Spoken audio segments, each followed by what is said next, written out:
لوگ پوچھتے ہیں کہ حضرت تیاری کیا کرنا ہے؟ عام مہینوں کی طرح وہ بھی مہینہ ہے، حضرت رمضان کا مہینہ آ رہا ہے تو زیادہ کمانے والا مہینہ ہے، حضرت رمضان المبارک کا مہینہ آ رہا ہے لوگوں کے پاس قرض لے کر مال ڈالنے والا مہینہ ہے۔ مجھے معاف کیجئے گا بزرگان محترم، میں حق بتانے کے لیے کبھی آج تک پیچھے نہیں ہٹا ہوں، میں اس لیے عرض کرتا ہوں تاکہ یہ امت غلط چیزوں میں پڑ کر تھوڑی سی لذت کے لیے، تھوڑے سے پیسے حاصل کرنے کے لیے اپنی ہمیشہ کی آخرت کو برباد نہ کرے۔ یہ کوئی آپ کے لیے خیر خواہی کے باتیں نہیں بتائے گا، یہ جمعے کے منبر و محراب سے حضرات علماء کرام بتائیں گے۔ یہ کیوں بتائیں گے؟ اسی لیے بتاتے ہیں تاکہ یہ نبی کے غلام غلط چیزوں میں پڑ کر اپنی ہمیشہ کی آخرت کو برباد نہ کرے۔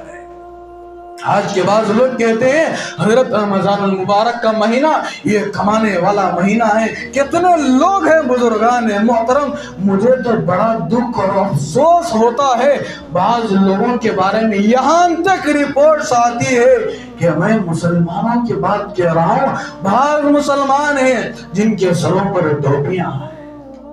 جن کے سروں پر ٹوپیاں ہیں، جن کے چہروں پر نبی کریم صلی اللہ علیہ وسلم کی عظیم سنت ہے۔ بعض لوگوں کے بارے میں یہ رپورٹ ملتی ہے خالص رمضان المبارک میں بزنس کرنے کے لیے لوگ سود پر پیسہ لے رہے ہیں۔ ایسا ہو رہا کہ نہیں ہوگا مجھے تو نہیں معلوم، آپ لوگوں کو معلوم ہے نہیں معلوم ہے، لیکن جو رپورٹ ہمارے پاس پہنچ رہی ہے خدا کی قسم کھا کر کہتا ہوں اللہ پاک اس مال کے اندر کہاں سے برکت دے سکتے ہیں جو سود کا پیسہ لے کر، جو رشوت کا پیسہ لے کر، جو حرام کا پیسہ لے کر رمضان المبارک کے وہ بھی مقدس مہینے میں، برکت والے مہینے میں، عظمت والے مہینے میں کچھ مال لے آ کر ڈال کر کمانے کی وہ خوشی میں نمازیں چھوڑ رہا ہے، روزے چھوڑ رہا ہے، تراویح جیسی اہم نماز چھوڑ رہا ہے، نفل نمازیں جیسی نمازیں چھوڑ رہا ہے، سنتیں چھوڑ رہا ہے، افطار جیسی افطاری کو چھوڑ رہا ہے، سحری جیسی سحری کو چھوڑ رہا ہے، اور اللہ کی عبادت کرنے کا مہینہ صرف 11 سال کے 12 مہینوں میں 12 مہینے تو عبادت کرنے ہی کے ہیں، لیکن یہ رمضان المبارک کا مہینہ خاص مہینہ ہوتا ہے۔ اسی لیے اللہ کے نبی نے فرمایا شعبان شہری، یہ شعبان کا مہینہ تو میرا مہینہ ہے، وہ رمضان شہر اللہ، یہ رمضان کا مہینہ اللہ کا مہینہ ہے۔ اب آپ مجھے بتائیے اللہ کے نبی یہاں بتا رہے رمضان کا مہینہ اللہ کا مہینہ ہے، اور اللہ کے اس مہینے میں بعض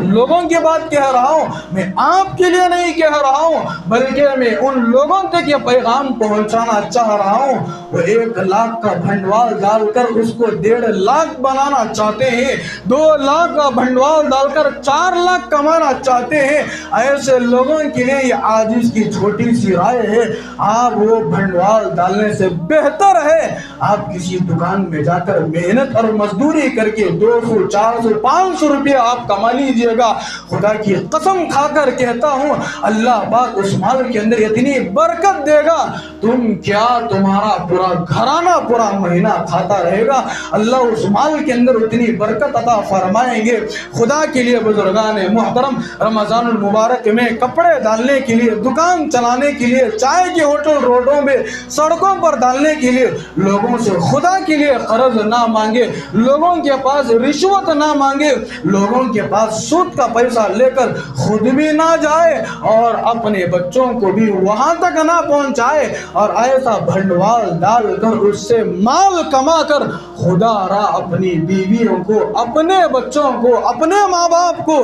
اللہ کے لیے رمضان المبارک میں اس حرام کی دولت سے کمایا ہوا مال کما کر لے آ کر اس پیسوں سے خدا را روزے میں روزہ رہ کر افطار نہ کرو۔ دن بھر آدمی روزہ رکھتا ہے، گھر والے سب روزے کی حالت میں صبح میں سحری کرتے ہیں، شام تک مسلسل اللہ کے لیے روزہ رکھا اور سود کے پیسے لے آ کر بزنس کر کے ان پیسوں سے، اس بھنڈوال سے جو نفع آ رہا ہے